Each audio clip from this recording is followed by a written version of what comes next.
right, guys. Thank you so much. Do you hear me well? I want to see your thumbs up from those who I see. Yeah. Thank you, Peter, for coming closer. Yeah. Yeah. All right. So exactly 8 days ago, Yelena, Sophia, and me, we are driving, we are driving down to Knoxville to get this great car. Was a black Land Rover with a big engine. It's a beast.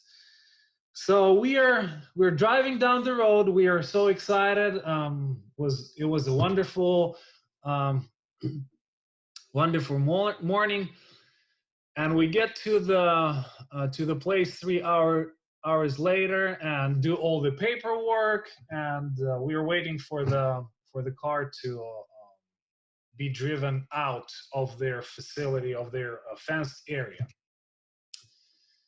So when the worker drives this car out, I am just astonished. I was amazed. It was a great looking car, but in the same time, I was distraught. I was, if you can imagine somebody having two emotions at the same time, excited and in the same time afraid what is going on, because this is the moment when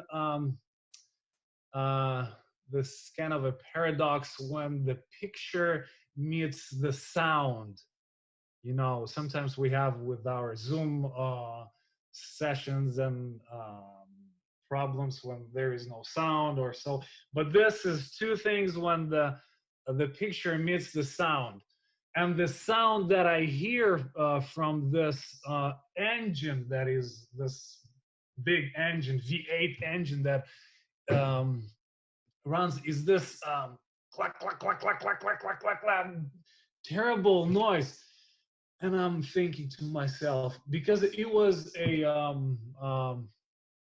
a purchase from the insurance auction, so it was saying that runs and drives, but how it runs and drives, it's up to you to inspect it. So we are talking about a lot of money in the car, and we don't know what is going on with the engine. So it sounded like all of those 8 pistons are ready to jump out of that V8 engine, and sounded not really exciting. Um, it sounded like the pistons were rubbing against the cylinders without any kind of lubricant. And I'm thinking, I need to check the oil. So I kill the switch, and I pop the hood, and I want to see if there is any oil. And I'm looking for a dipstick. I'm looking for that thing that you pull out, and you are looking how much oil there is. And guess what? I can't find it, because on these new models, all you have to do, apparently the worker who was helping me later to unsuccessfully to start the car, he was showing me on how you find out the oil level in this car by just pressing the buttons. And what happened next, I will tell you at the end of the presentations, so to keep you on your toes, because what happened next was quite interesting. So why am I telling you this story today when we are talking about relationships? Our relationships, they have the potential of being this, great looking black Range Rover, this great vehicle. And the Holy Spirit in our daily relationships is like 10W40 or 5W30, whatever. It's the brand of the oil. It's the oil that makes those um, metal pieces come together and run smoothly. And I guess you could say that fuel for this vehicle would be our love for one another. Um, and my main idea today would be that Holy Spirit must be present in all our relationships, challenging us when we falter and empower us to protect from evildoers and help us maybe protect the loved ones. So I will try to present this message with 3 points. We will talk about the fact that we need to recognize our need for the Holy Spirit. Uh, that's first.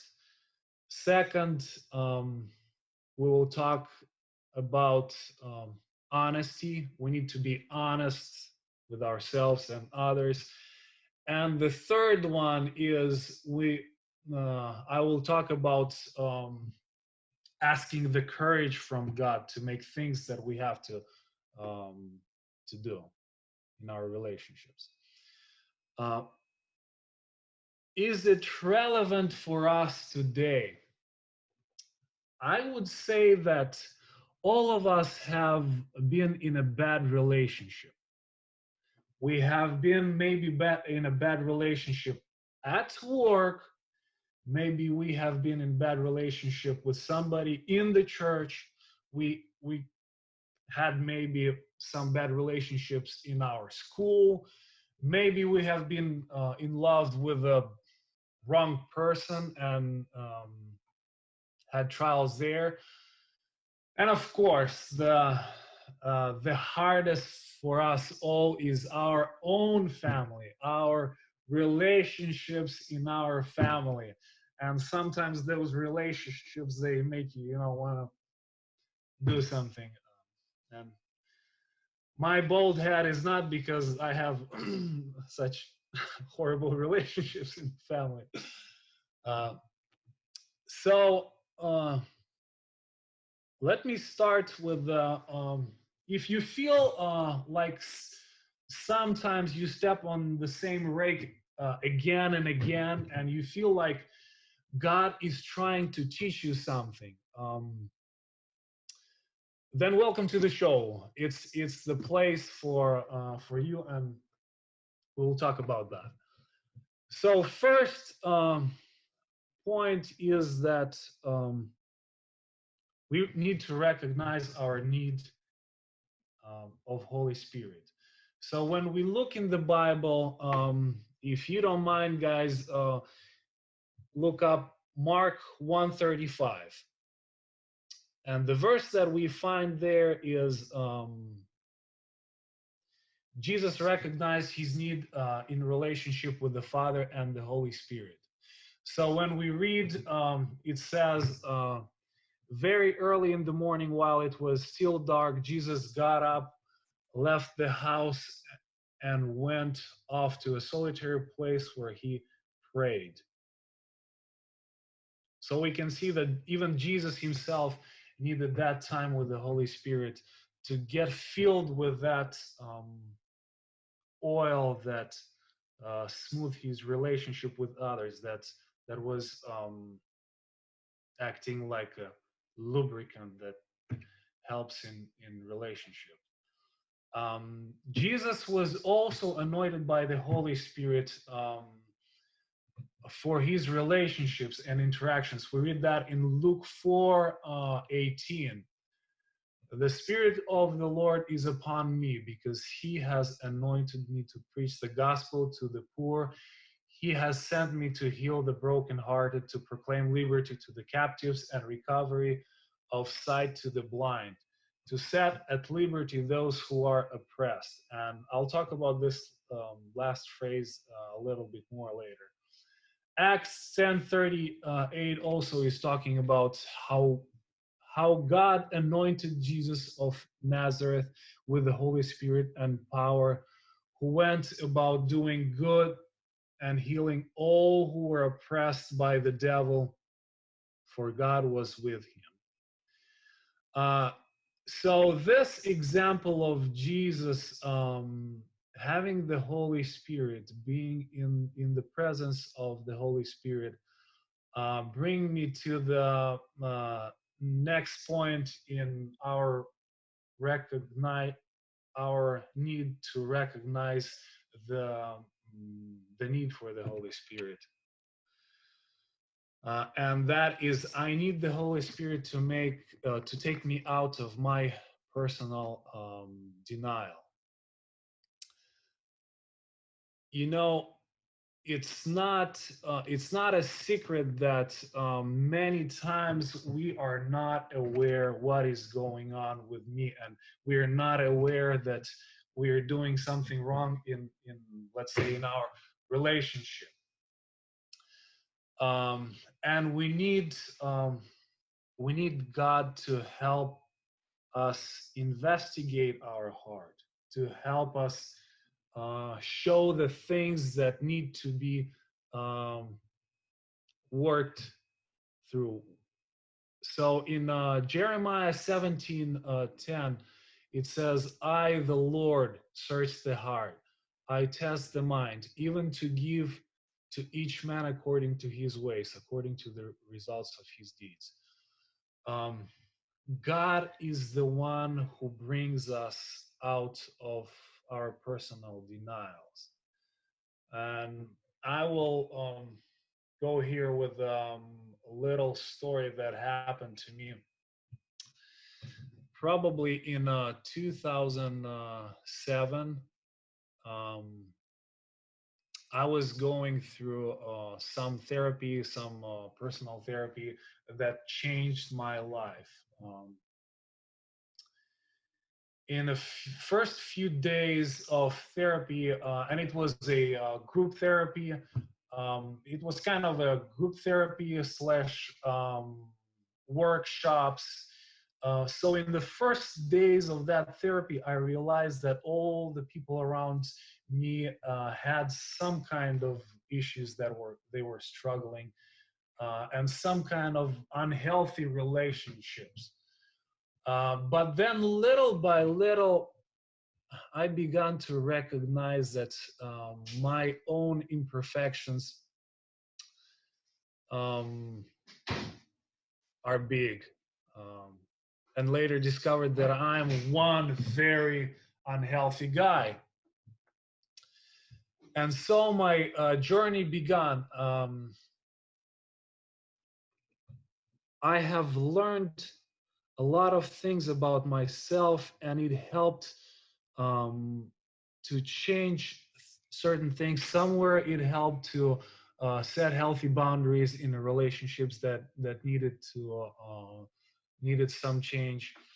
And later, as year passed, and I learned more and more. One day, I repeated one of the so to say seminars, or one of those therapies, and in my small group, usually we would have like a lecture, and then in the evening we would have a small group where we were discussing what is going on in our life, what we need to change, what things we're doing wrong, and so on. So in one of my groups, there was a lady that was totally in denial of her personal issue, just like me the first months of my therapy.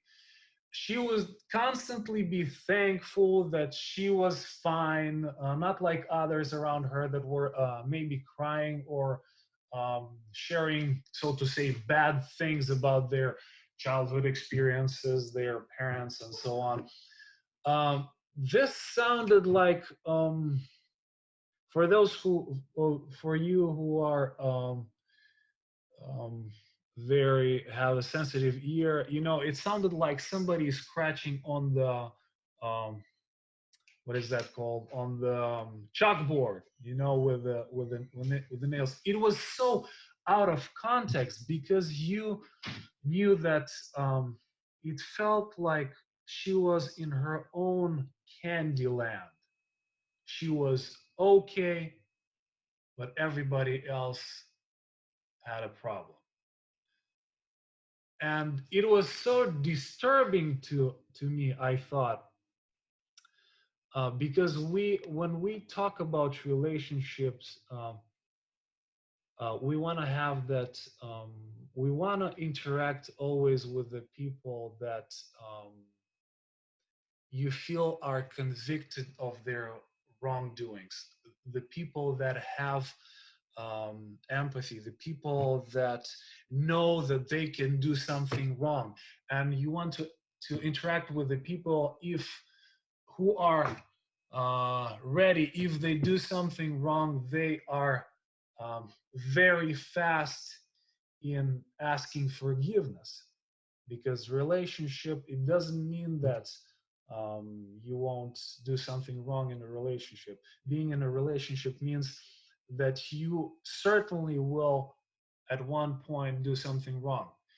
the the matter is how fast will you catch yourself, and how fast you will you know, like in John 16:8, how fast you will be convicted of your wrongdoing and recognize that you did something bad.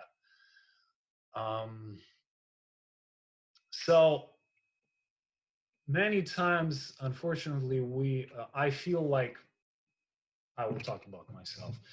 Um, I feel like I'm that woman staying in my denial about my own personal issues. And this brings me to my next point. Uh, we can't, unfortunately, we can't build a relationship with those people who deny the Holy Spirit, who are um, who do not see their own faults. It is impossible. It's like trying to um, build a relationship with a wall. Um, you cannot build a meaningful relationship with someone who doesn't need the Holy Spirit. Um, I will have you might I will have some interactions maybe with those people, um, but the result won't be healthy relationship with the person. So everybody who works in the field of counseling and therapy knows that the worst the worst client you can have is the someone who does not recognize his or her state. Um, I can be the best, let's say, psychologist in the world, but if the Holy Spirit does not whisper to my client the diagnosis of his heart, I'm sorry, I can jump on my bald head to change that person, but it will never happen. The Holy Spirit is um, the one that convicts us of the things that we are doing wrong. If that is not happening, then it's useless.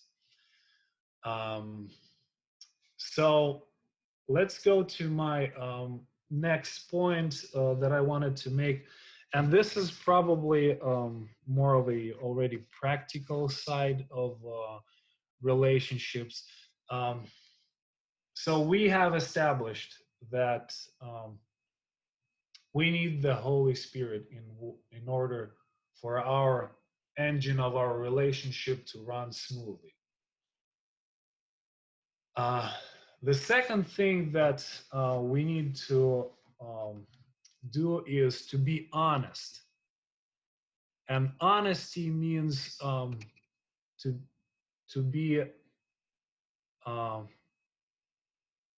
in tuned with our own self, understanding our own emotional life.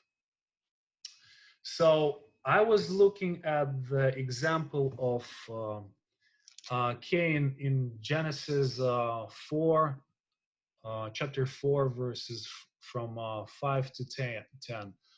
Um, Cain here is like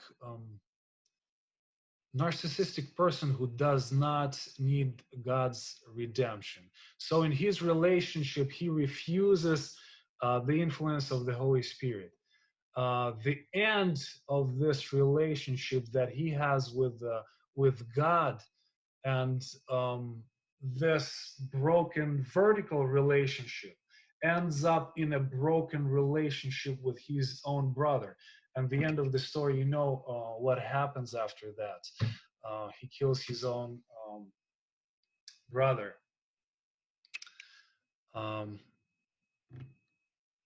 And this leads me to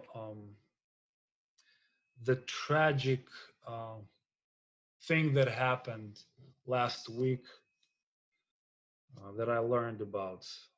We had, I can't say that she was our friend. I would say that she was acquaintance of ours. She was a Russian lady living here in Richmond, Kentucky. Third time married. So she came from Russia, and back in Russia, she had this. I learned from the post on Facebook of her second husband. He posted that her first husband was Russian, and she escaped that relationship somehow and was able to move from there, from Russia to the States. When she came here, she got married to to her second husband, which I think he is still a professor at UK. So somewhat didn't work out there in that relationship, and she divorced that husband, and then she married another professor here at in Richmond at EKU. The guy was working at EKU. He was a professor at EKU. The tragic thing is that she disappeared last fall, I believe. Yes, she disappeared last fall, and nobody knew where she was. She had a small kid from the third marriage with her last husband, and everybody knew that her name is I don't know how to say was Ella. And Ella never would separate from her child, and here she was missing so many months. And last week I found the tragic news that her husband was charged with I don't know if he was convicted yet, but he was arrested by police. He was somehow obstructing the police from getting the evidence, and they charged him with a murder. I don't know. That whole last week was just so stressful, because how do you go from falling in love with somebody and having a romantic relationship? How do you go from that into taking somebody's life? And all I can think is that without Holy Spirit and God's love, the devil destroys our lives. And if you could pray maybe during the week for those two kids. I think she has one child that is in his 20, and the second child is probably 6 or 7. So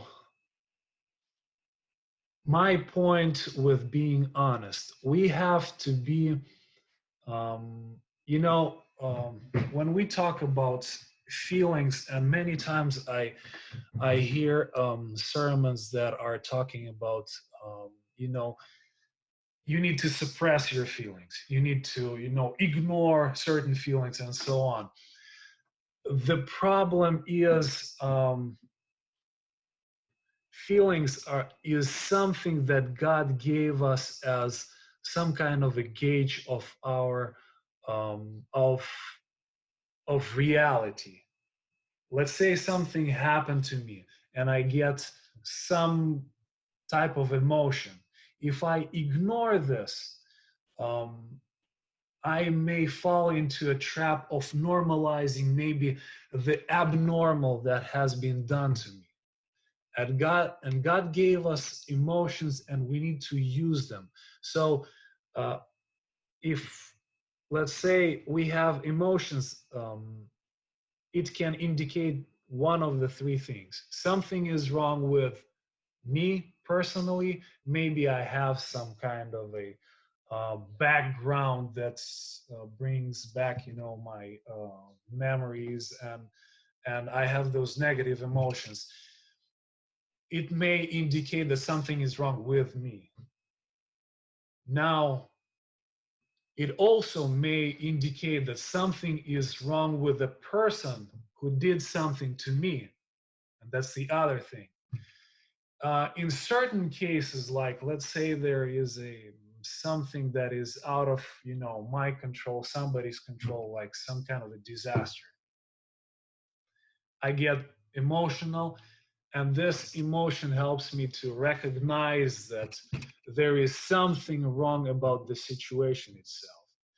And being honest and searching our hearts, like it says um, in the Bible. One of the things that we need to ask God, and the Bible talks about that many times, um, together with God, we need to search our heart. And we need to be aware of our emotional states and what is going inside of us to have a healthy relationship.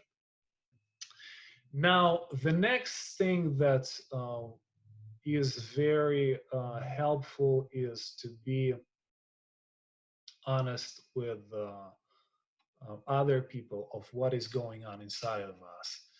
Um, and this will probably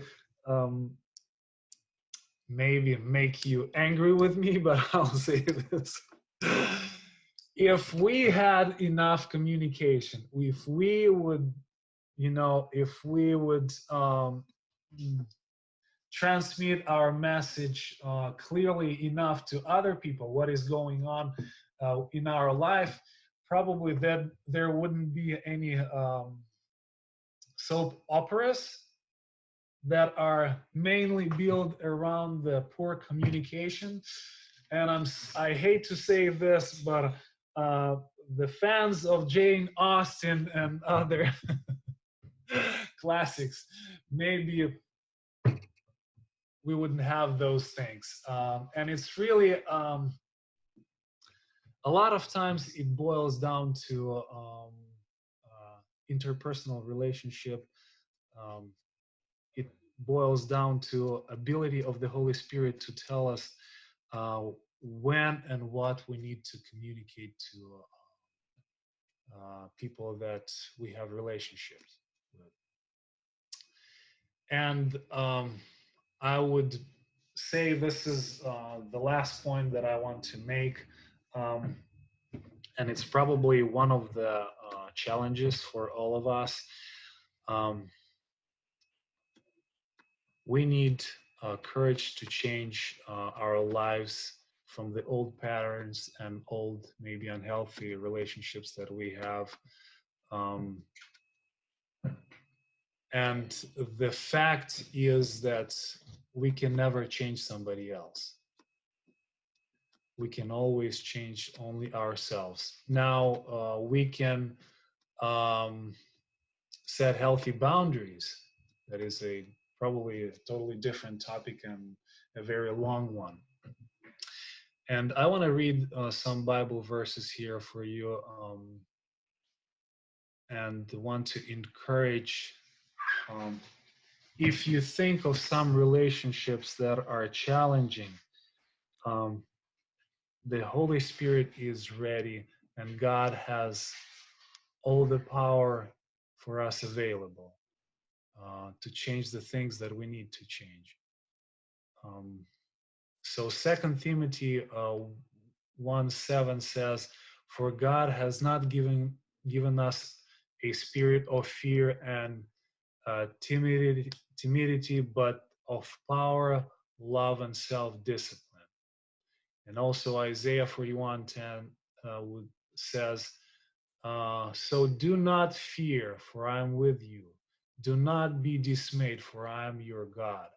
I will strengthen you and help you. I will uphold you with my righteous right hand."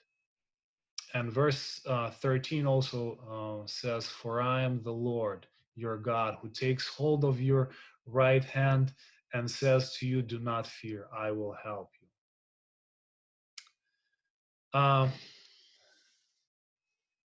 Okay, so I left you on a cliffhanger with my story about the luxurious, nice-looking Range Rover, right? Yes. So um, I had a chance to bring it home, and God sent somebody my way to help bring it home. And finally, I brought it to the mechanic. Um, and up to this point, I do not know, does that engine have oil or not? But what I do want to have, I do want to have the the Holy Spirit as oil in my life and in my relationships. And probably this is the most important that I have learned over the last week. And I hope you did learn something